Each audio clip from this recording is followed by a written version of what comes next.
Back in this corner, the podcast, a buck 42, boxing's biggest names, boxing's biggest stories, boxing's biggest fights, greatest memories and moments. We do it all. Lee Groves is, of course, with us, and now joining us to clean up any mess at all whatsoever when it comes to judging in boxing. He is, I think, considered the preeminent guy out there in pugilism, scoring the fights. He's been doing it for about 33 years as a professional, about 3,000 fights, hailing from Paterson, New Jersey, is Steve Weisfeld. How you doing, Steve? Thank you for the nice introduction. It's great to be here, Smitty. When did and a lot of this Lee will dissect with his questions, and I'll bounce in and out. But when was that moment when the boxing bug bit Steve Weisfeld? That's an easy one, Smitty. It was January 24th, 1976. And I remember that because it was the day that my grandmother passed away, my father's mom. And I remember coming home, and just being totally dejected. And my parents said that I could turn something on the TV, and it was a break for our usual rule. I had basically usually 1 hour a week of television, but today I could watch whatever I wanted. So I was flipping through the channels, and I guess there was no Evil Knievel on or Demolition Derby. So, if there was, I probably wouldn't be here. But what there was on was George Foreman versus Ron Lyle. And I think it was the first fight I ever saw. And I tell you, the drama and just watching that fight, I was like, what is this that I'm watching? I am hooked. And since then, I was a big boxing fan, and there were a lot of big fights after that, which kept my passion, Smitty. I mean, I think to do anything well in life, you have to have passion and keep your passion. That's how I got my passion. But 1978, I think, was another big fight, Holmes versus Norton, and then a few years later, you had Hearns versus Leonard. I think that was 1981. I mean, big fights, and those were fights where everybody knew they were on, and I remember back in those days, going through the toll booth and talking to the toll takers when they had toll takers, and everybody knew those fights were on, and you could talk to anybody about those big fights coming up. Yeah. That I would love to come to one of your seminars, and I'll sit in the front row if you make it a point of doing that Lyle Foreman fight and actually break it down and score some of those rounds, ebb and flow and back and forth and left and right. We're chatting with Steve Weisfeld as I flip it over to Lee Groves. I remember reading about this story that you just told in a Sports Illustrated article. I think Chris Mannix wrote it. Was it true that during the fight, with all the excitement and the knockdowns and stuff like that, were you thinking to yourself, how are the judges scoring this fight? Is that true? I don't think I thought how the judges were scoring, that particular fight. I don't think, for my first fight, I had my little index card out, and that fight obviously was a knockout. But it was soon after, Lee, that I would have my little index card, and I would, just score because I wanted the right fighter to win. I was scoring with as a kid, I was scoring with the wrong parts of my body. I was scoring with my heart and my ears, instead of my brain and my eyes. But I just wanted the right fighter to win, and I think pretty soon after that fight, I started practicing scoring. So how did you go about the process of becoming a judge? I asked around, and how I could become an amateur judge, and I took the test to become an amateur judge back in I think it was 1983, and I took that test and I passed, and then I became an actual amateur apprentice, which meant that I would go to the amateur bouts, unofficially score them. And after doing this for a while, they put me in to become an actual amateur boxing judge. I used to wear the whites and used to judge in New York and New Jersey, and I did this for 5 years 5 years, yeah. before I could become a professional apprentice, which meant that I would go to the professional fights, driving down to Atlantic City, coming back, sometimes 2 or 3 in the morning. And I remember I did this, the apprenticeship for 9 months before one of the judges got stuck in traffic, and they put me in. So, did you have any mentors that helped you out during the years? Oh, certainly. Harold Letterman was a big mentor. The first fight I ever judged in New York, I was fortunate to work with him and the late Georgie Colon. Also, Tommy Kazmarek was a big mentor in New Jersey. Tommy wrote the book "You Be the Boxing Judge," and he actually put forward a lot of the ideas which judges are using now. I spoke with Tommy yesterday, as a matter of fact, so he's still doing great. What's the best piece of advice you've been given about judging fights? Well, the best piece of advice that I was given was um, just use the mental computer. It's not like we guess at the end as to who's winning. That's subjective, and I would say inauthentic. And we're taught use the mental computer, and that will tell you who's winning and by how much at every second of the round. Now, just like people have different types of computers in real life, and I'm not a tech guy, but I know there are different types of computers. People have different types of mental computers, Lee. Some people talk through the round. Some judges use their fingers. Some judges see a pendulum. Some judges have a point system. Some judges use some sort of decimal system where they go back and forth, and that's okay. But the most important thing is you have to know who's winning and by how much at every second of the round. So I think that's one piece of great advice that I was given. And that's especially important because there are some of these fights where you have to score partial rounds. A fight could be stopped 10 seconds into the round. Maybe there was a cut or something. They have to stop. And in some states, you have to score the actual round. And it's always helpful to have that in hand, right? Exactly. And it's also helpful to have that in hand if there's a knockdown. Now, a great majority of knockdown rounds, Lee, are 10-8 rounds, but you still have to remember, okay, how did I have it before the knockdown? Because who knows, the fighter who was knocked down, he or she might score a knockdown in the remainder of the round. So you always have to know who's winning and by how much, regardless of what happens in the round. Right. Did you ever try to box yourself? Did you ever put on the gloves? Only involuntarily in summer camp, but I don't want to talk about that. No, so I guess it didn't turn out too well, Involuntarily. did it? No. Now you earned a degree from Cornell Law School and you work full time as a real estate attorney. Is there any crossover between the two jobs? You're right. I did graduate Cornell Law School back in 1989, and the note that I wrote for the law review was called "The Need for a Uniform Boxing Code," and it wasn't because of me, but I think basically 12 years later, that's actually what happened. That they had a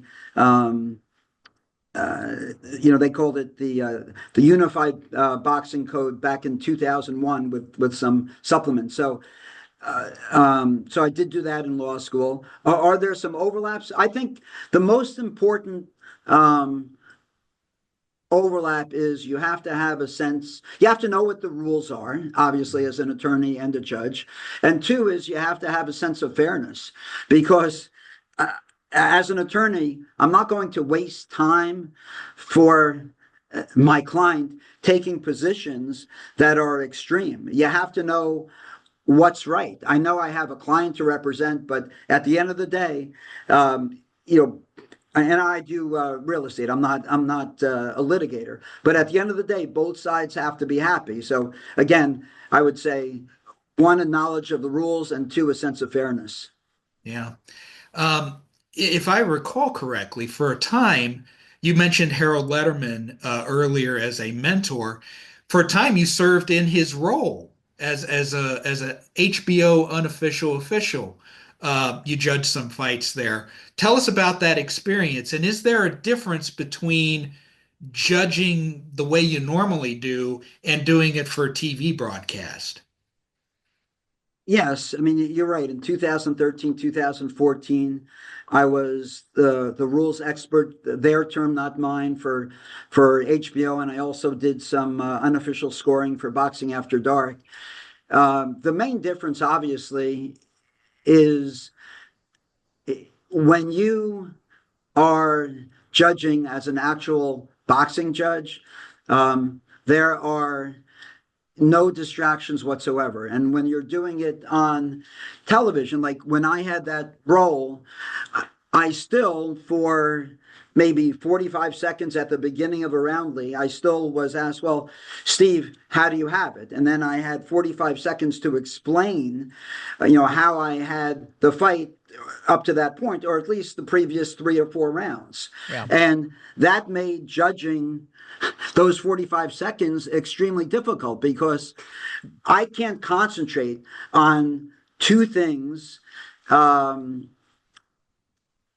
I can't give 100% concentration to two things at the same time. So if I'm asked to talk about what happened the last 3 or 4 rounds, I couldn't give 100% concentration as to judging. As a boxing judge, it's certainly true that I can't, and we're asked not to explain our positions, but we certainly could give 100% concentration to every single round.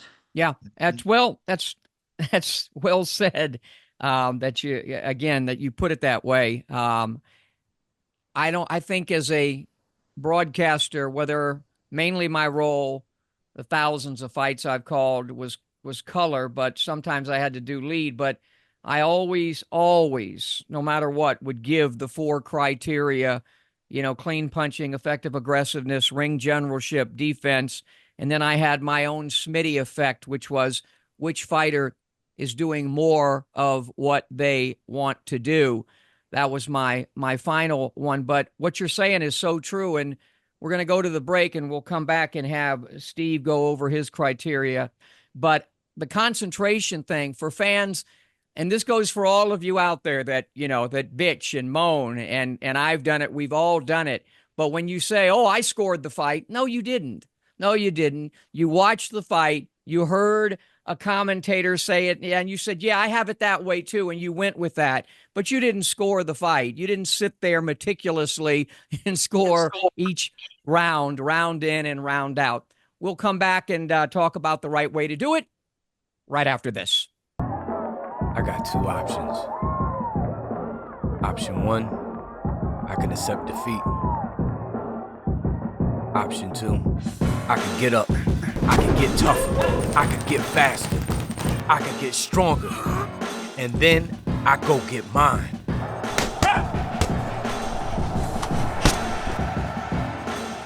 I made my choice. Have you made yours? Back in this corner, the podcast. Lee, what do we got next week? We're breaking down Fury and Usyk. I can't believe we're actually getting a rematch of a significant fight that swiftly. That's awesome. That's good news. That is very, very good news. And it's an intriguing rematch. Yes, Usyk won pretty comprehensively in my eyes the first time around, but Fury seems to be bulking up and maybe trying to do something different, like he did with the second fight with Deontay Wilder. That adds a lot of intrigue into it. Speaking of intrigue, now we're going to really get intriguing as we go deep with Steve Weisfeld, again, one of the preeminent judges in all of boxing and has been for quite some time. Lee? So for years, Harold Letterman, as Smitty said in the last segment, listed the four judging criteria: clean punching, effective aggressiveness, ring generalship, and defense. And Smitty has done that on his broadcasts. Are these factors still used today, or has there been a change, a sea change in the judging world? The factors certainly are used today. They are part of the ABC guidelines that were passed a few months ago. And they're also a part of, I would say, most um, rule books of state commissions. But out of those four criteria, which would you say is by far the most important? For me, it would be clean punching. Exactly. The punches that land. And there's enough to go on there. Just focusing on the punches that land. Um, for example, you can have one boxer land, um, say, five light punches, and the other boxer lands maybe three hard punches. And then maybe in another round, you have a boxer landing a small number of effective punches. And effective punches aren't necessarily hard punches. So, for example, Lee, you could, I could hit you with my hardest right hand, and going back to summer camp, let's say it does nothing, and you hit me with a light jab or what seems to be a light jab, and I go staggering back. Well, who's winning the round? Well, you are, just from that exchange, because your punch was much more effective than mine was. It caused an effect. So we do talk about, the four criteria of scoring, but clean punches that land are much more important than the other factors. And like I said, you have effective punches, hard punches, and the number of punches, and you put that all in the mix. So one of the most misunderstood, the other three factors, clean punching, effective aggressiveness, and defense, they're pretty much self-explanatory. But then there's the concept of ring generalship, which seems to be very open-ended. How does Steve Weisfeld interpret ring generalship? Most of the time, judges can decide who wins a round just based upon, as we said, the punches that land. In terms of ring generalship, if at the end of the round we believe that the round is even, we're taught to give the round to the boxer who is in control, which is, I think, another way of using the term ring generalship. Who is the puppet and who's the puppeteer? Who's the bull and who's the matador? Who is controlling the action? So, sometimes that does come into play in terms of rounds that are extremely close. And it can go both ways. A boxer who is on the move, say like Sugar Ray Leonard against Marvin Hagler, there were rounds in which Ray was controlling the round even though he was moving backwards. That sort of lends some balance, correct? It's 100% right. You can be in control of the round moving forward or moving backwards. Yeah, and that kind of goes into something that I have coined, aggressors derangement syndrome, meaning that there are some judges who score rounds for the man moving forward, regardless of whether he's being really effective, as long as he's bringing the fight to the other man. More often than not, it seems from an outsider's point of view, those fighters seem to get more favor with judges than those who, like, say, Maxie Hughes against George Kambosos, for example. A lot of people thought that Maxie Hughes, even though he was on the retreat, controlled most of the fight, but he didn't get the benefit of the doubt. Do you find this dynamic, or is it an individual thing? I mean, that's why we have seminars, Lee, Yeah. because we're taught that you can't penalize a boxer because he has or she has one style versus the other. And, what we do is we put rounds up and, by show of hands, and you were, at the one in West Virginia, by show of hands, how many people had the round for boxer A? How many people had the round for boxer B? And if I showed a few rounds like that, and you're in the minority time and time again, and you're favoring the boxer, who comes forward, or, conversely, maybe you're in the minority every time, and you favor the boxer who's, moving backwards, maybe that's something to look at. We don't have to be in the majority every single time, but there are certain judges who aren't, we're not always right in the middle, and we have to know what our weaknesses are as judges, and do something every day to improve ourselves. So if we have to be cognizant of any potential bias. Well, Smitty is very old school in that he scores rounds 10-10 more often than most people do. I rarely do that, and it seems that most judges today don't score a lot of 10-10 rounds. What's your stance on that? And is there sort of an official prohibition or discouragement on scoring 10-10 rounds?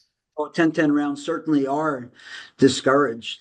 You might have I think the test is generally, is there any discernible action in the round? If there is, pick a winner. It wasn't that long ago. Well, it depends on how you define time, but Right.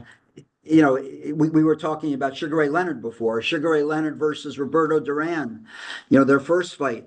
How many even rounds lead do you think there were in that fight?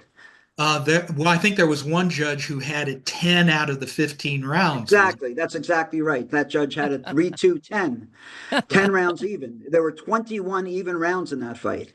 A few years before that, they had a unification bout between Bassi and Hernandez, where they had one judge had 5 rounds even, one judge had 6 rounds even, and the other judge had all 15 rounds even. So that was 26 even rounds. That's a record that will never be broken, thankfully. In the according to BoxRec, which is a great source of information, according to BoxRec, there were 5 even rounds scored in the entire United States last year. Wow. And 2 of those 5 rounds were in one particular fight. So yes, even rounds are greatly discouraged, and they should be, because if I think that a round is very, very close, let me pick a winner, and let's say that the other 2 judges have it the other way. Well, what happens? The fighter goes up by 1 point cumulatively instead of 3 points. That's not the worst thing in the world.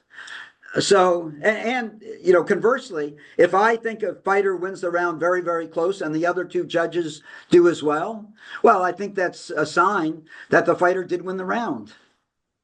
You have a rebuttal for that, Smitty? No, I've said enough of what I'm going to say. My eyes are a little different than the rest of the cats out there. I would hope that I would never have 5 and 6 and 7 and 8 even rounds. Sometimes, and maybe it's because I fought, sometimes, Lee, I back and Steve, I back myself. Sometimes I know too much for my own good, whereas I'll give a guy too much credit for what I know he's trying to set up.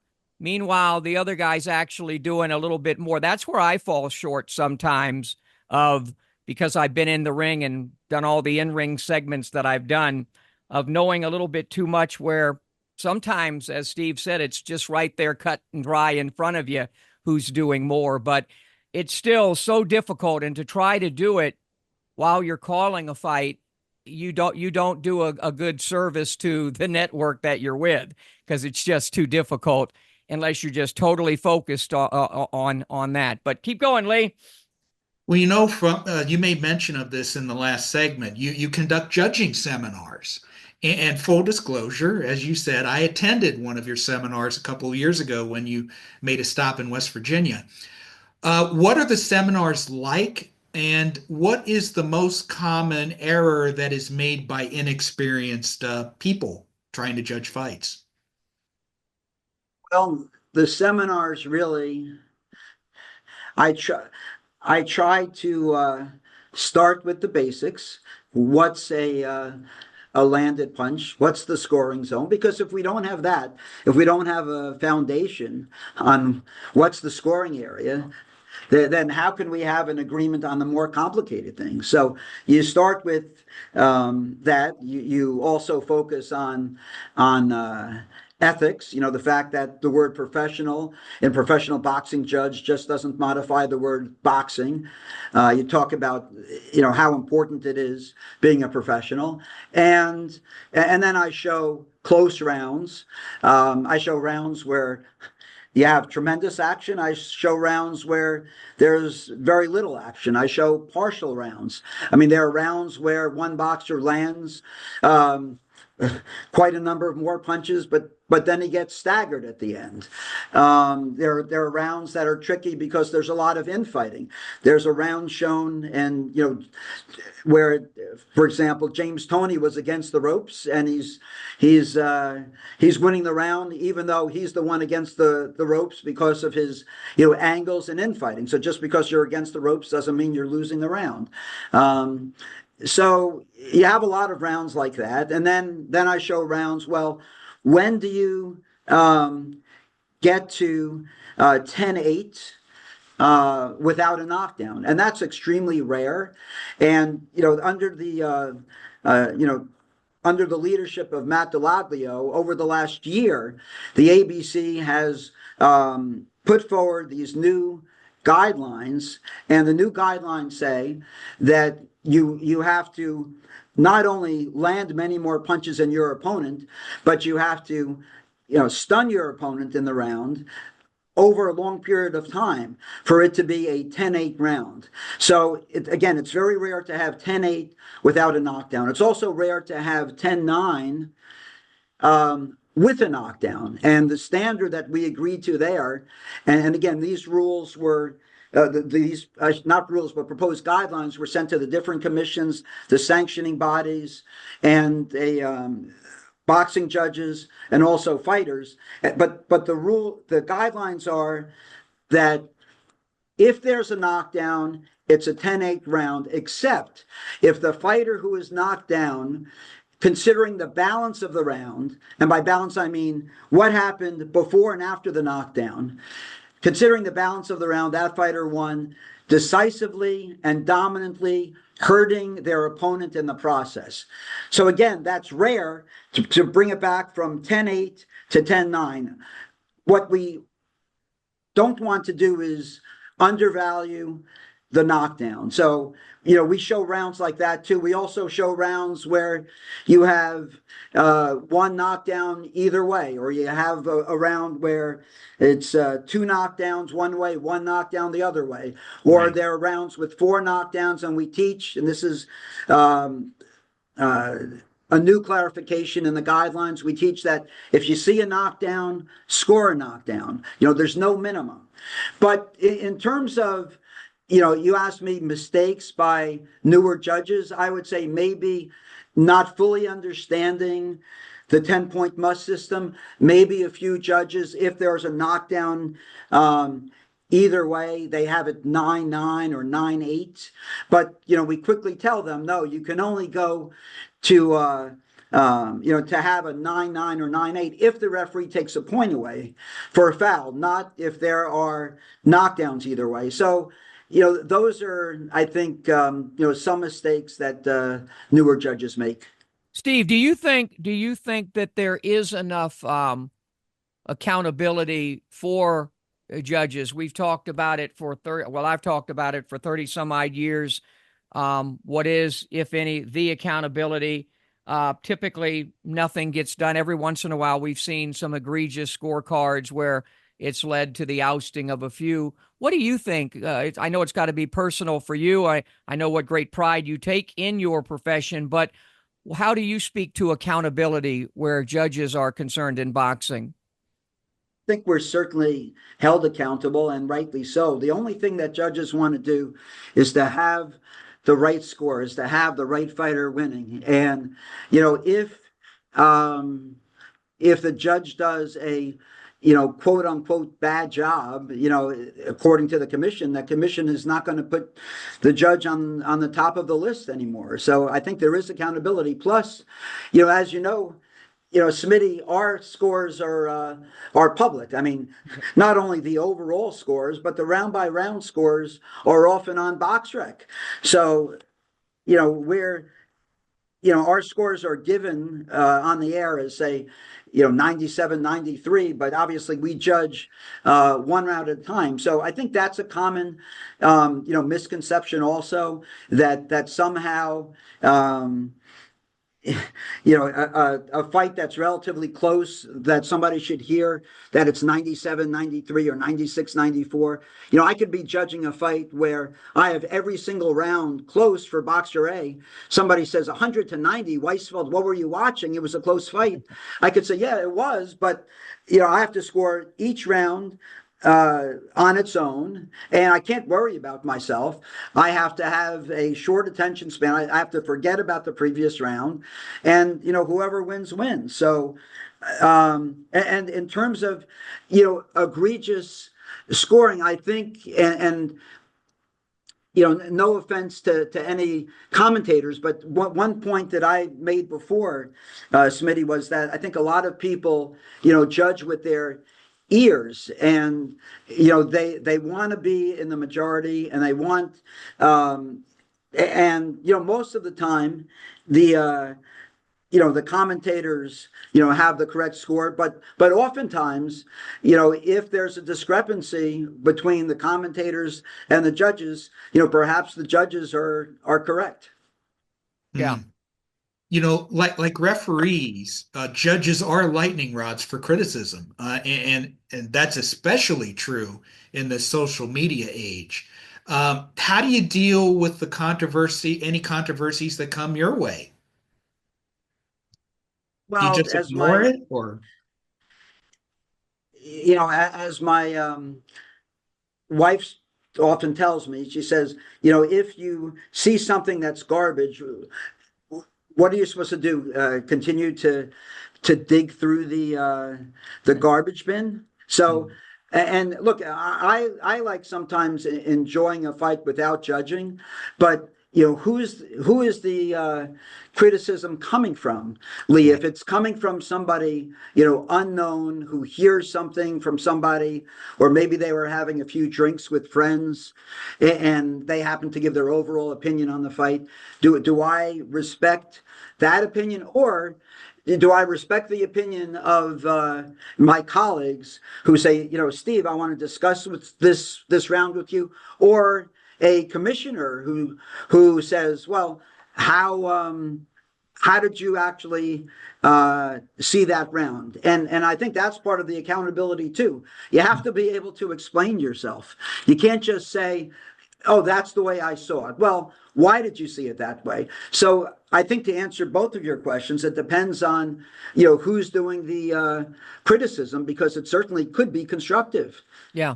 yeah, When you have you had I'm sure you've had bad nights at the office. What have you done? And you don't have to bring up the fight or the name or anything, but when you've had I was off that night, and sometimes off can be, and I'm not making excuses for you, y'all, but even the angle, because sometimes where you sit in a certain prize fight, the angle can get it.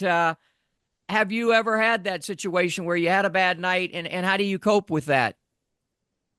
Well, certainly, the last thing that any judge wants to do is to have their score, have the score for the fighter who didn't win the fight. But I think, every night I work, the day after, it's a time for self-reflection, whether or not it's, you had a quote unquote off night, Smitty, or not an off night. It's a question of, what did I learn from the night? And what I would say is, and this is what I teach in the seminars, you can see the punch in the air, you can see the fighter's head go back, and you could hear the crowd, but if in that split second the fighter's back is to me or the referee's back is to me and I don't see the punch, I can't score it.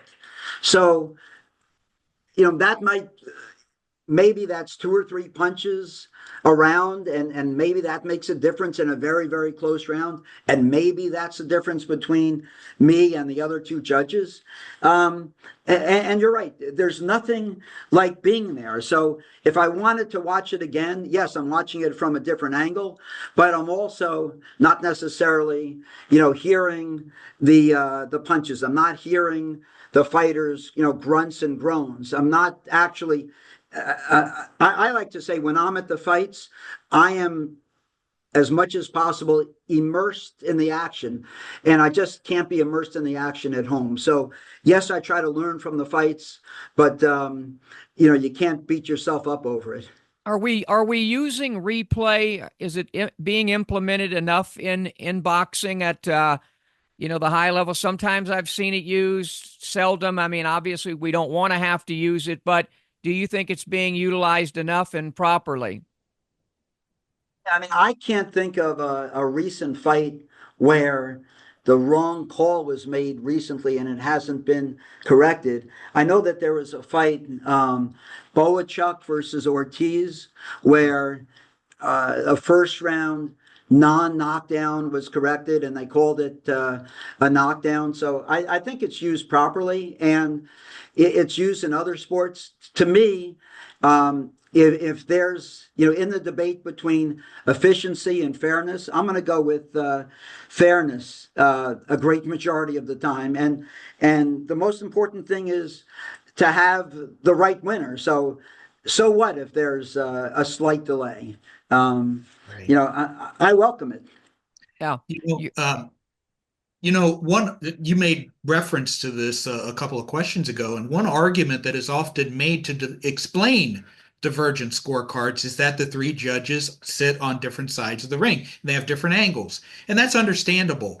When I worked ringside for CompuBox, the TV network that I worked for provided me a TV monitor that gave us what was being shown to the audience, so that when my view at ringside was blocked in some way, I could look down at the monitor and see a better angle, and my eyes would constantly float between the monitor and the ring.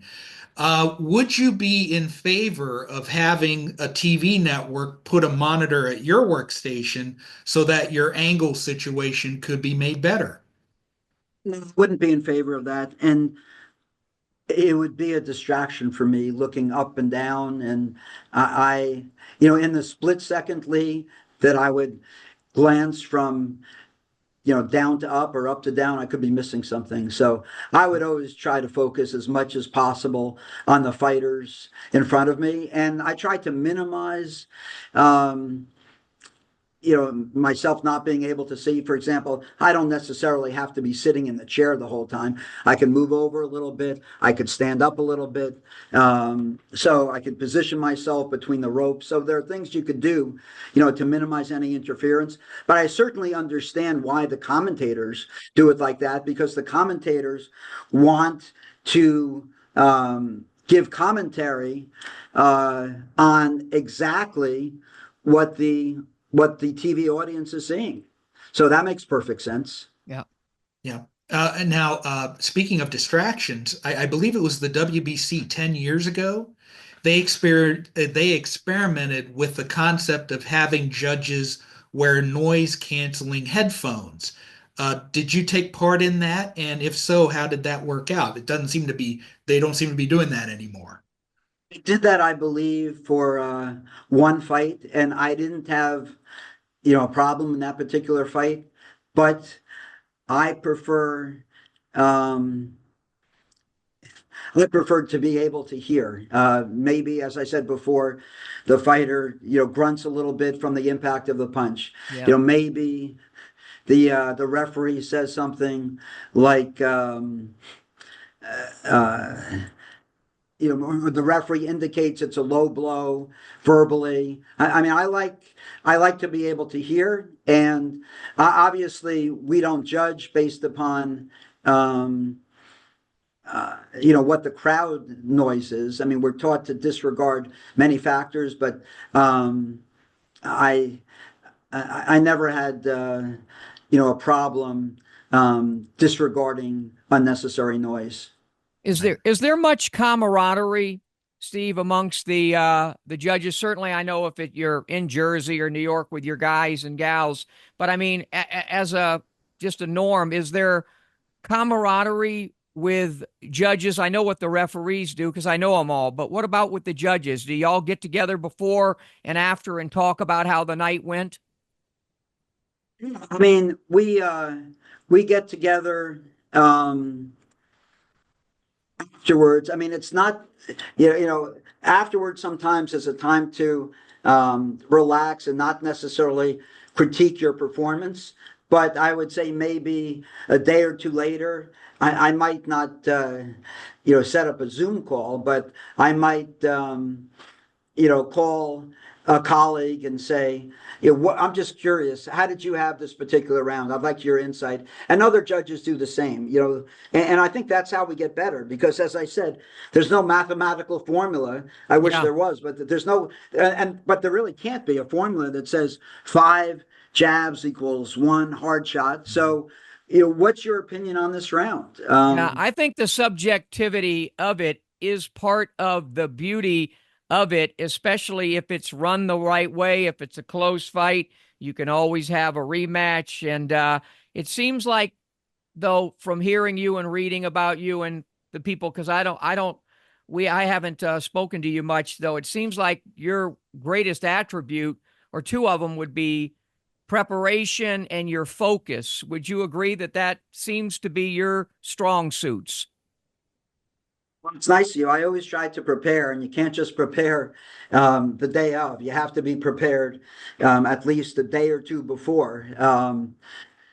In terms of getting a good night's sleep, you have to get into a routine. And regardless of how many fights I've judged, I always review my notes. So that's in terms of preparation. And in terms of focus, I would say, Smitty, that the best compliment that I ever got was one of the commissioners said to me at 1 a.m., he said, Steve, I can't believe that you gave the walkout 4 rounders the same concentration that you gave the title fight a half hour before.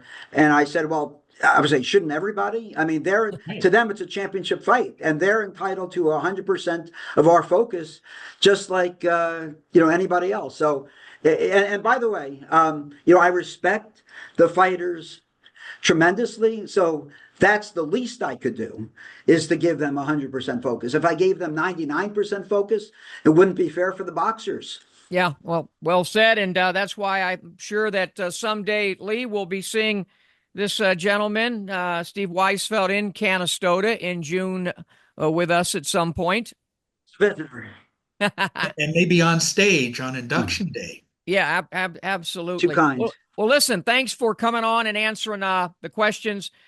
Keep up the good work, and it's great to have you on in this corner. We appreciate it. It's fun. Thank you so much. All right, we'll take one last break and come back to wrap it up right after this. I got 2 options. Option 1, I can accept defeat. Option 2, I can get up. I can get tougher. I can get faster. I can get stronger. And then I go get mine.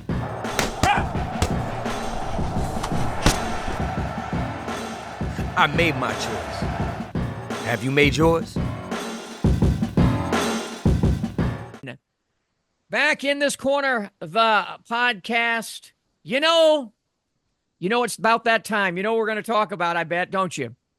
I think so. What? But Lead let's him let in everybody here. else in. Lead him in here, Dr. Nam Phan. There you go, Dr. Nam Phan, dental implant expert. And I remember last week on the program saying it, and I spoke to somebody at work who needs some work with the teeth. And again, a lot of the times people don't make the choice to go with implants because they're seen as expensive, which they can be. And that's why we'll get into it in just a second. Dr. Nam Phan will put together a great plan for you because he believes that, the importance of the implants, whether it be for smile, whether it be for speaking, whether it be for eating, it's really important. And again, a lot of people shy away from it because of the cost, but he can put something together, a plan for you. Specialized expertise in full mouth cosmetic, veneers, crowns, dental implants, extractions, and sedations. And he's consistently helped his patients achieve their ideal smiles by offering a range of affordable financial options tailored to their needs. Let me give you the best number to reach Dr. Phan in Las Vegas, because he's in New York, he's in Jersey, but the best number, and they'll get him all of his messages as to when he's in town in Vegas or whether he's in New York or Jersey. But anyway, that number, 702-637-9168, 702-637-9168. Flexible financial options, Dr. Nam Phan. Okay, so Steve Weisfeld, we've talked long and hard about judges and poor judging and whatever. One of the things you would hope that those two segments with Steve would do would reassure somebody, because you can see that he's committed, to do the best he can do, and he's explaining it that, you can see his attitude as he judges. Like, he doesn't even think about it even as necessarily it's a fight. It's a round by round, minute by minute by minute. And obviously he takes it very seriously. Does he get it right all the time? Well, first off, it's like, what is right? What is right? I hope we clarified some of that. I'm still going to score even rounds from time to time because there was not a convincing argument against it. But I did divulge something there, Lee, that I've been thinking about, because sometimes I do think I'll get it wrong because I'll know what a guy's trying to do. Mm-hmm. And he's not yet doing it, but he's getting in. And sometimes I may give too much credit because of what I know that certain fighter's trying to do, where at the other side of it, while he's trying to do it, the other guy is winning, those moments. But anyway, how did you feel? What did you come away with? Because I know Steve. Yeah, I've known Steve for a number of years, and I can tell you personally how seriously he does take his preparation. When I did a lot of shows for HBO and Showtime and whatever, and Steve's working the card, I have the opportunity to, I guess, the people who are working the show, they have a common eating area where we would have a pre-show dinner or something like that. And I would see Steve and Julie Letterman and maybe one other judge. They're huddled at a table. They're getting their cards ready. There's a lot of preparation that goes into a lot of carrots. They eat a lot of carrots to be good for the eyes and stuff. Very much so. And, they're committed and they're serious. And Steve is a lawyer. He is very focused. He's very knowledgeable. I can't say enough good things about Steve as a person and as a judge. Okay. Well, next week, we'll be previewing Usyk-Fury II. It's amazing. I mean, that's, with all the bitching and moaning we do about the big time boxing versus the big top, this is clearly big time again, and it didn't take long to get to it for a second time. I picked Usyk to win the first time. I think everybody else on the panel, that one, picked Fury, I believe. Yes. But this time out, we'll see. I'll just tell you, I'm leaning towards Usyk again, but I think it'll be a different kind of Fury, and so we'll be doing that just a week away from it. But who are you leaning towards right now? At first I thought, the conventional wisdom is that if Usyk did it the first time, Usyk is going to do it the second time. But again, as I made reference to earlier in the show, there was the rematch with Deontay Wilder in which he completely changed his game. He bulked up. He said he was going to be aggressive and go for the knockout. I think that Fury is preparing for something similar this time around because a guy that big and that bulky, if he comes right at a smaller opponent, there's very little a smaller opponent can do to keep the All right. avalanche off him. All right, So we'll see. we'll see what your final tally is on that. We want to thank Steve Weisfeld for joining us. So long, everybody.